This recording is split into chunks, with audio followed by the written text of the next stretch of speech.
Craig Finn is the lead singer and songwriter of a well-known indie rock band, the Hold Steady, that came to prominence in the early 2000s. And he's also now the creator of a number of solo albums that have made his name in that vein as well. He's a brilliant songwriter, and his songs tend to have a very strong narrative quality, almost like short stories. And that's why we had invited Craig to come to the Sun Valley Writers Conference this summer to give a kind of talk/performance around a video of his song, God in Chicago, because his songwriting process and his craft are so impressive that we wanted to explore that as a literary form alongside all of the others. So without further ado, it's my great pleasure to welcome Craig for this episode. So why don't we just jump in? Hey, Craig. Hey, how are you? Thanks for having me. I'm really glad to see you. How are you doing and where are you, first of all? I'm doing pretty good. I'm in as much as well as can be during these kind of crazy times. I'm in Brooklyn, New York, in Greenpoint, where I live, and my apartment, and where I've unfortunately been since about March. So mainly just sweating it out in the city. My partner's a nurse, so she's been very affected by the COVID situation, and we've been mostly here. So how's your partner holding up? She's good. She worked with COVID patients for a while, and then luckily in New York, the cases fell enough that she's actually back at her normal nursing job, which is not working with COVID patients. Certainly affected because it's in a hospital, but not day to day with those patients. So you are in the live event business, right? Not the first way you would describe yourself. You're a singer-songwriter and you lead a rock band. What has this, obviously it's affected your career, your life, but how do you deal with this? Well, the live shows are obviously gone. I think we canceled about 25 shows. Luckily we had 3 shows in London that were just on the edge. So we came in and did these shows in London, and then they were like, basically flew into it, and it was strange. It felt like London was about 5 days behind us. So once I landed in New York, it felt like it was on, but it was kind of a blessing. We got those shows in the sort of, it feels like years ago. It was just on like March 6th, 7th, and 8th. But it was it's a good memory to go out on because it was very triumphant. They were great shows, but it felt like we got them in and there's something to remember. And I hope that, even though we've canceled most of our shows, I am optimistic that maybe, we do these shows every year, those London shows. I'm optimistic that maybe those will happen, or, at some point we'll get to come back. Alexandra and I, my wife, we were at your show in December at Brooklyn Bowl. It was fantastic for the Hold Steady, packed, and that remains one of my last memories of that life.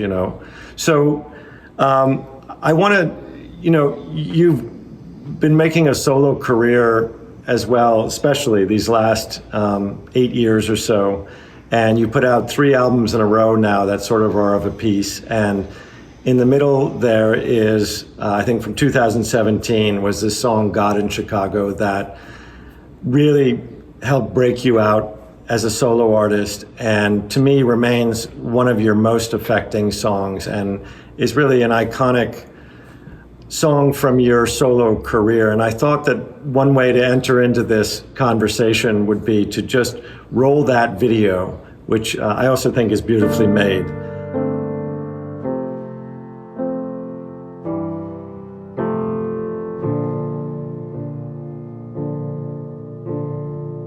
Her mom found her brother, then she found the container wrapped up in a newspaper, stuffed in a duffel bag with hockey pads and $7,000 in rubber bands. We didn't speak at the service, but then later a message from a number that wasn't familiar said, "Hey, it's Charlie's sister. Would you do me a favor? There's unfinished business. It's roughly the size of a baseball." I said I wasn't totally sure, but yeah, I could probably call someone. I knew this kid from my dorm when I went to school in Wisconsin. My 2 semesters were a total disaster, and he was part of the problem. Hadn't talked in forever. But Wayne from Winnetka picked up on the first ring. I explained the situation. He said he'd be interested, but we'd have to come to him. We said lunchtime on Wednesday, a Mexican restaurant a mile north of Midway. He worked for his father's shipping company out west of the city. Right now I'm not working. She said we could split it. Just glad to be finished, not even tempted. But it's so goddamn sad in her house right now. He's still hearing everything. She just needs a break from it. Said she wants to come with. We left really early. Went from St. Paul to Cicero in my Chevrolet that didn't have any radio. Had a boombox in the back seat that was running out of batteries. Played 1999 into Led Zeppelin 3. When the tape deck got all wobbly, she still sang the harmonies. The transaction was easy. My buddy looked similar, just a little bit heavier. And counting all the money in front of him seems silly. This isn't the movies. It was over so quickly. Wayne got in his car, drove into the sunset, turned left onto Cermak. And she turned to me and said, "I've never been to Chicago. I got nothing going on tomorrow.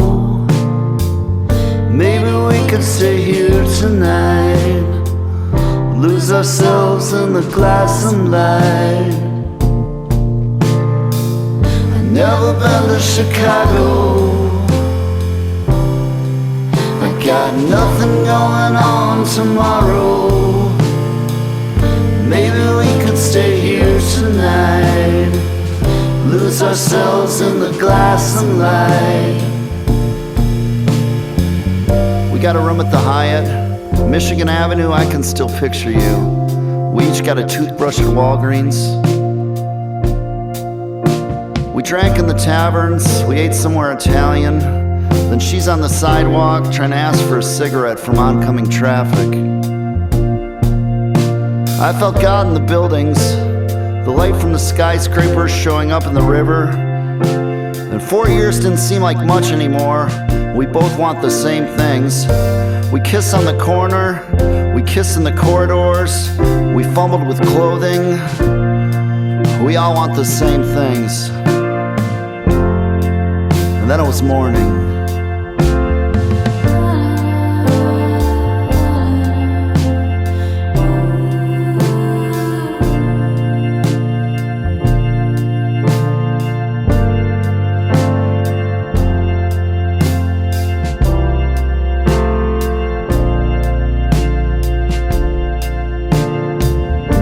Drove back all hungover, and all the way to Eau Claire she played with her hair. Came up on St. Paul and she was sobbing.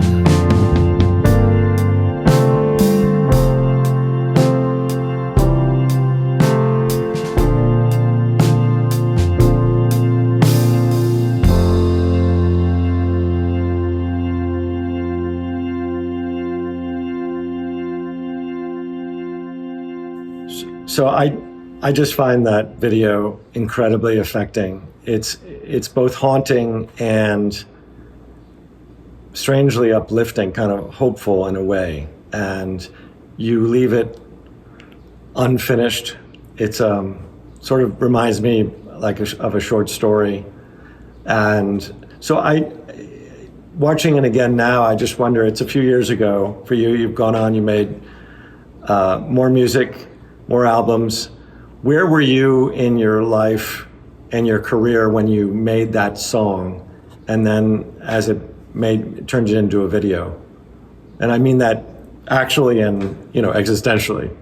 It's a funny thing because the song had sort of felt like it was like I knew right away when we had it that we had something special. Like it wasn't one that like, I'm surprised people like that one. I was like, this is exciting. I can't wait to play it for everyone, I brought that song in. We were writing songs for the record and, going to be recording it soon. And I brought the song to the producer. And I first had the line. I'd been carrying one line around in my phone, like my phone notes, for months. And it went from St. Paul to Cicero on a Chevrolet that didn't have any radio. I just thought that was something, but I didn't know any other part of the story. I just knew I wrote that. I was out somewhere and it came to me, so I was carrying it around, and I didn't even know. But then I was sort of thinking about, I'd seen a lot of the stuff that people, all the articles in the Times and whatnot about the opiate crisis in America. And I was sort of thinking about like the young people that the holes that were left behind when someone dies, this sort of rash of overdoses I was reading about and hearing about, especially in certain areas. And so I started thinking about a story like that. And I had this story, and the lines are making sense, and I was writing them out. And but like I said, we were kind of going to record soon. And so I had a meeting with Josh, the producer, and I was showing him some of the more recent songs I'd come up with. And I was like, this is one, but I was kind of attempting to make it more of a traditional song. I was kind of trying to sing it more. And he was like, no, how you're doing it right now is how we should, just tell the story and we'll figure out the rest, And so you were actually just telling it at that point? I mean, were you telling it any more like this, or more the way it is in the video, or were you really just telling it like you're telling me? I was actually had sort of different chords to it, and I was trying to sing it to more of a melody. And he was like, back out of that and just tell the story. The story's so powerful to me. And he kind of wrote new chords under it, sort of changed the music. Well, it's kind of the same tempo, but we kind of recontextualized to make something that's maybe even more simple. So just the story could be framed without relating. There aren't that many changes to the music. It just kind of sits up there. And so we, it got done very quickly in that sense. It was like we knew what it was going to sound like. And the one interesting thing about this that is still sort of haunting to me, when we went to record it, we were at the studio for a few days, and it wasn't the first song we recorded. It was one of the last ones, actually. But we'd been staying at the studio with the musicians, and I woke up that day. I think it's April 7th, but I'm not sure. I don't know. It was in April, and Prince had died, and I'm from Minneapolis, and we got the news that Prince had died, and that was a huge. When you're from Minneapolis, that guy is pretty big to your city and all that. So that was a huge thing. It was the only real celebrity, someone I've never met Prince personally. It's the only real celebrity that I've felt true grief, true mourning for when he died, just because he was such a part of our lives growing up there. And so we woke up to find out that Prince died, and we cut that song. And it wasn't in tribute or anything. It was just sort of next on the list. Well, one of the songs that they're listening to, of course, is 1999, right, as they're driving. Funny you say that, because originally the lyric was they played Let It Be into Led Zeppelin 3, which is a better rhyme. Yeah. But I thought, here we are. They should listen to a Prince song and a Prince record, and that is sort of my tribute, to Prince, and fit into this. The characters, and I mean, again, you're such a narrative songwriter, and you have this young woman. Her brothers died, and she finds in a hockey duffel, right? In a duffel bag with hockey pads, very specific details, which you always put into your songs and which help ground them. And she doesn't know what to do with these drugs and this cash she finds, and she needs money. And so she reaches out to an old friend of his, and to see if he knows what to do with it. And then she wants to go with, because things are so sad in her own life. Where did this come from, this particular narrative? Yeah, I mean, I guess in some way it unfolded in my mind line for line, like just, writing, what's the next line? What's the next line? Where do they go? Who does he call? And once once I thought about him calling, and I thought about him, being, I knew this kid from my dorm when I went to school in Wisconsin. I thought about he's not in school, but he's not necessarily graduated. Like he's kind of back home trying to figure out what was going on, and he does know, like, maybe his world, by being in school those semesters, that's as wide as it got. So like he almost calls to someone, like the furthest away person he knows, which is this kid down in Chicago, Wayne from Winnetka. And I was really, Wayne from Winnetka is a fun, because I don't know, Winnetka I think is a nice suburb of Chicago. And so like, I love those moments when you can kind of explain a lot about the character by giving him a nickname, Yeah. And you know, Wayne from Winnetka, he might have, several $1,000s laying around or whatever. And so I felt like that I was happy with that, and that fleshed him out kind of quickly. At least you know what kind of guy I was talking about.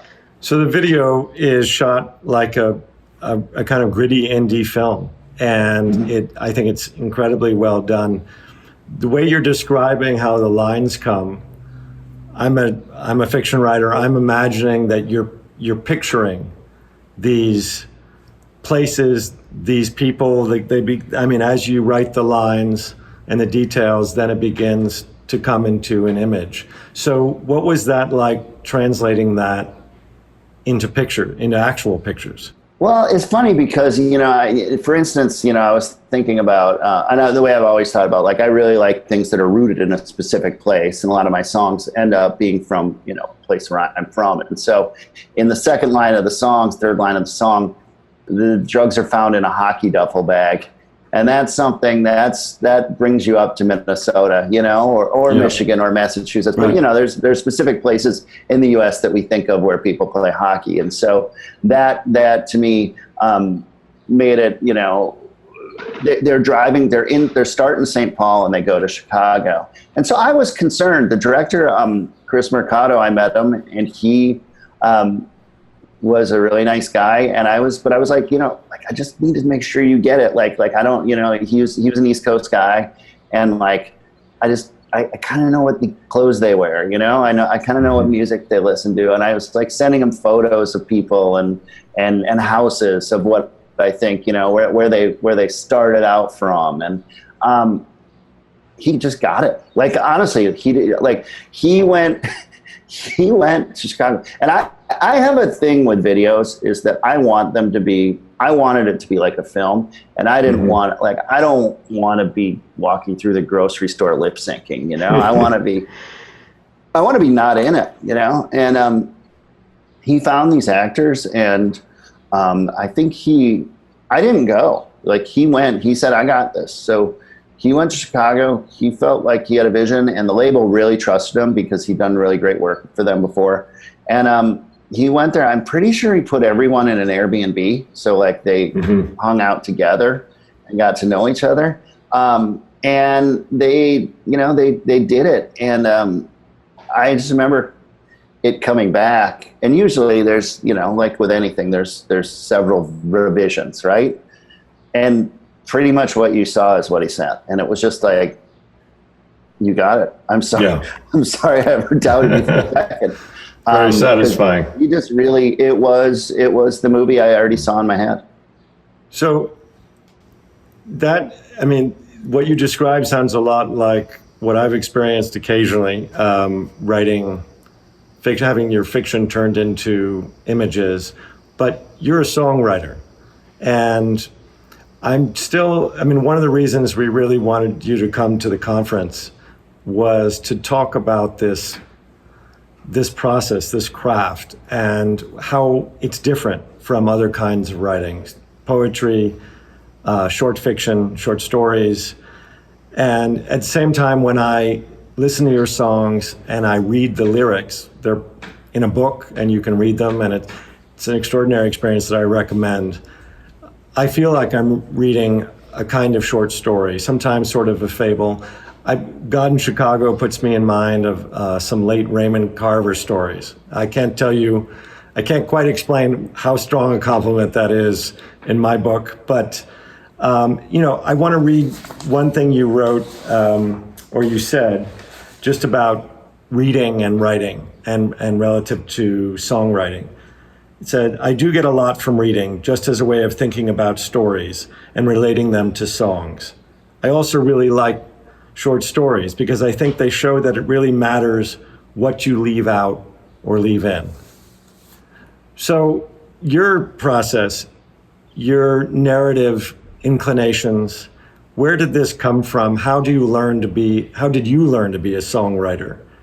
And how do you see yourself changing in that form? I think, with the songs, I mean, first of all, it's just like liking rock and roll, and listening to words, always loving the words, always loved the stories they told, like things like Paul Simon, Bruce Springsteen, Bob Dylan, like these songs that would tell you a story. And I think that those were the songs I was most attracted to. So when I started to write songs of my own, I wanted to do that. But reading has always been a thing, and the way stories are developed. And Carver, when I was saying leaving things in, leaving them out, I mean that Carver's like sort of the master of that, like creating that tension that he doesn't maybe tell you everything about it. There's certain things that are implied, and that enhances it so much. And with a song, you've got limited real estate, right? I mean, you can't just go on forever. It's you're shooting for like 4 minutes roughly, or something around there. So you have to be economic, and you have to say, how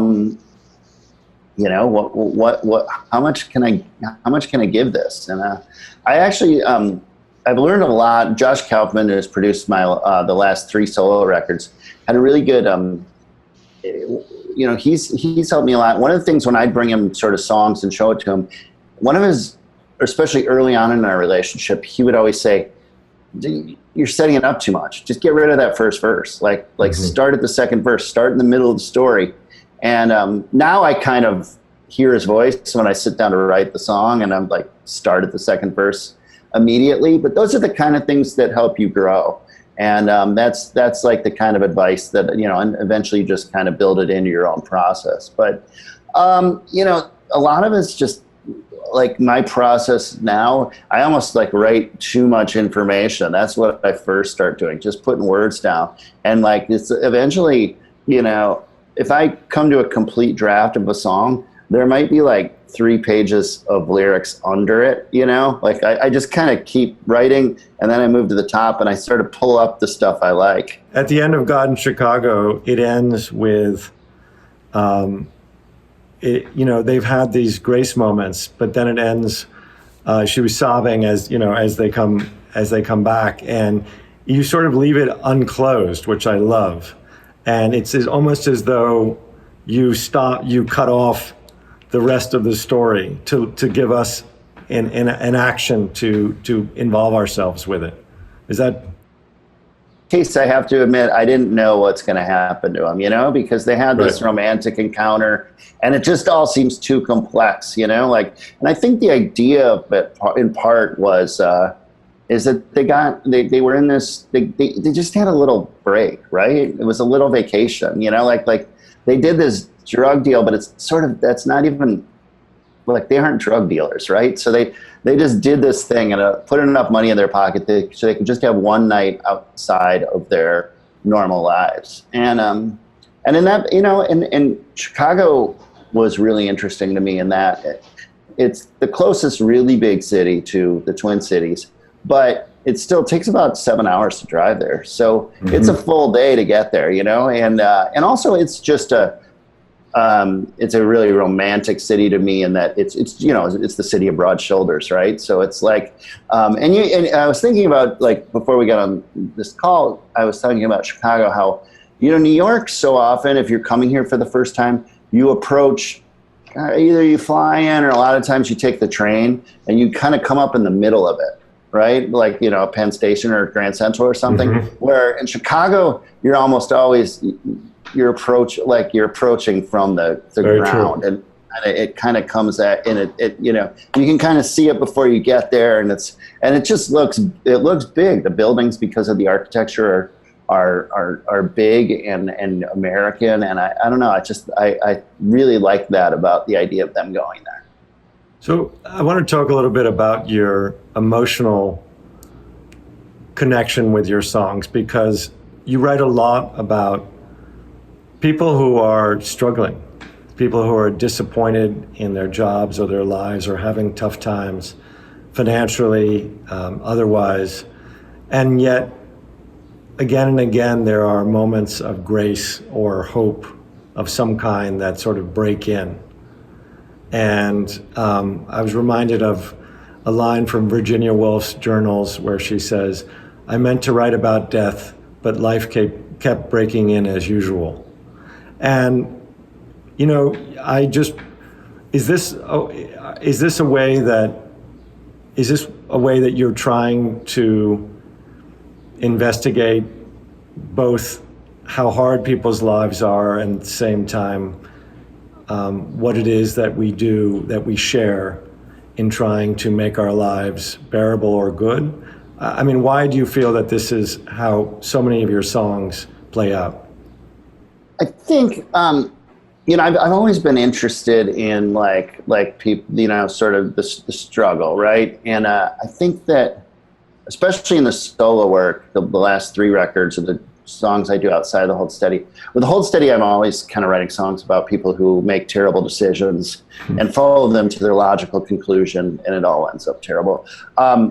With the solo stuff, and especially as I've gotten older, I think I've been more interested in writing songs about people who are doing their best and trying to do the right thing, but still having a hard time keeping their head above water. And I think that more and more of that, when I look around and when I go on tour and I see, that's what I see. I see a lot of people that fall into that category. I think I'm interested in grace and those, kind of light shining into dark moments, because I think that that's where we find hope. And I think that, everyone's kind of a survivor, but I think that, I guess I just think about survivors being like the most interesting people to write about. And survivors can mean so many different things, right now. But everyone's everyone that's here is staying alive. But I find a lot of, I find something heroic in that. The solo record, that Faith in the Future, that I made in 2015, was the first one I made with Josh Kaufman. And that was, written in the period right after my mother passed away. And I was really struggling with grief. And I just started going to work. I just wrote. And it wasn't songs about my mom. It was just songs, it was just, I kept writing and writing and writing. And then you kind of put them all together, and I realized there was this, this sort of thread. And at the time, I remember I was having a hard time doing my thing.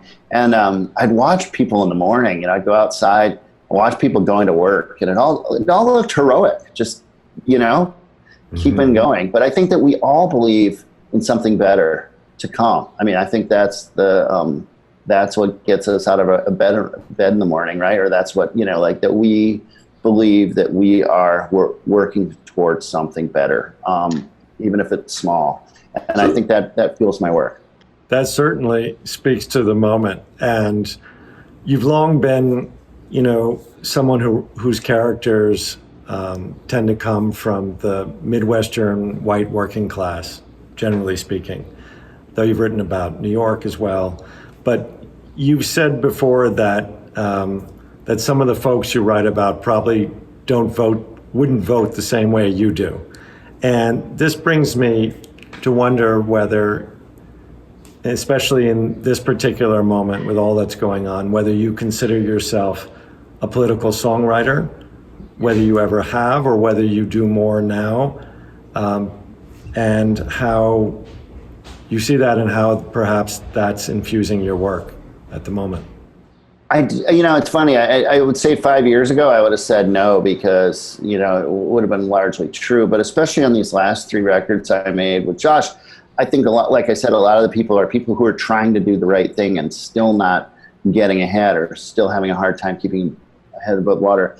These are people that are very affected by some of the policies that, have been enacted. And I think about things like healthcare, immigration, these are people that are very, very much affected, these people in the song. So yeah, I think it is political. It's, I would hope it's, I like to think of things cinematically, and, I think it's not Oliver Stone political, but it's, maybe Ang Lee political, in that, I want to tell stories about people that are very much affected and are very, American stories. Well, so if these are people who might not vote the way you do, then, by telling their stories, you're reaching into a space of commonality in a way between people. I mean, one of the refrains from God in Chicago is "We all want the same thing," which is the title of, the album, right? And so is that a conscious message in a way in your work, or is it just something that infuses everything you do? One of the things that I want to do in my work is connect people, right? I mean, I think that's any of the kind of great art. Anytime you really enjoy a book or a movie or a painting or whatever, you say, I felt that same way too. And I have this sort of joke, but I remember like when the Hold Steady was kind of just coming up and we were getting popular, and a lot of people come to shows. This guy came up to me after the show. He's like, dude, we were doing the same things in Pittsburgh that you guys were doing in Minneapolis. And I was thinking, like, that record has a lot of like driving around and smoking weed. Yeah. It's like, yeah, I mean, we all do it everywhere, right? I mean, but it's using these specific examples to connect, to build something universal and connect that way. And so, yeah, I very much want those. That's sort of what you're doing. I mean, it's almost like you're casting a net to see if anyone else felt the same way you did. That's right. That's exactly right. So I know that what you're doing during the days right now is you've joined a writer's room, a television writer's room, because you're part of the music team that's writing the songs for what's going to be a musical series, right? Is it AMC? Yeah. And called National Anthem? Yeah, I mean, I don't want to talk about too much because there's so many miles to go in this project. Sure. But I would say Scott Burns, a friend of mine, and I have created this television show over the past number of years. It's been in development, or we kind of worked on it a long time, and it's getting more real and real all the time. And it's a story about an American family that's dealing with a lot of the stuff that you and I have been talking about today, and they sing. So, but it's an interesting process because there's way more people involved than a rock and roll band. What about the work that the songs have to do? I watched Hamilton again last night on streaming, thinking about the musical form generally and the work that needs to be done by each song. Is that a different process for you, narratively, storytelling wise?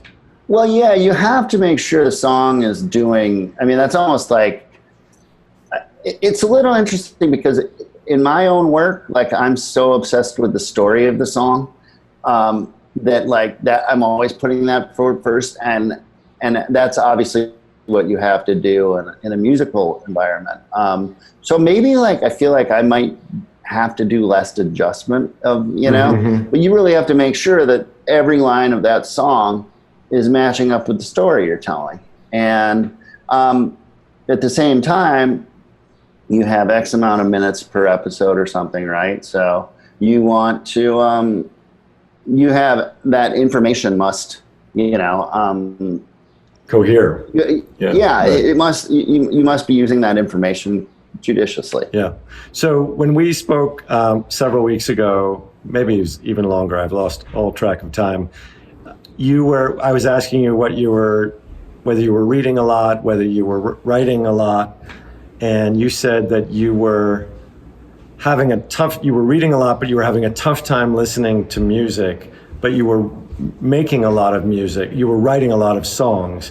You just didn't know whether any of it was any good. Now that's a pretty standard feeling for an artist, but how has this time before entering the writer's room, how has it affected you in terms of your writing and also your reading, what you're taking in, what you feel able to take in, or what you feel you need to actually be in contact with artistically? Yeah, It's funny. Writing has been an interesting thing. It's been a dichotomy because, like you said, I've been able to write so much. Like my output has been fantastic. My judgment on what to keep and what to leave has been pretty cloudy. So I've got this pile. I think that I'm going to look back on this period, assuming it ends at some point, and say like, wow, I did a lot. And I'm happy about that. But I feel like without your normal life, going to the store, seeing your friends, whatever, you lose some of your judgment because you're putting things against your normal life. And I think that's been, maybe floating in space a little bit. Reading has been easy, like it's easy to sort of disappear in a book. What have you been reading? Well, I read a bunch of good stuff. A couple things from friends. One would be Christopher Beha's The Index of Self-Destructive Acts, which I've loved.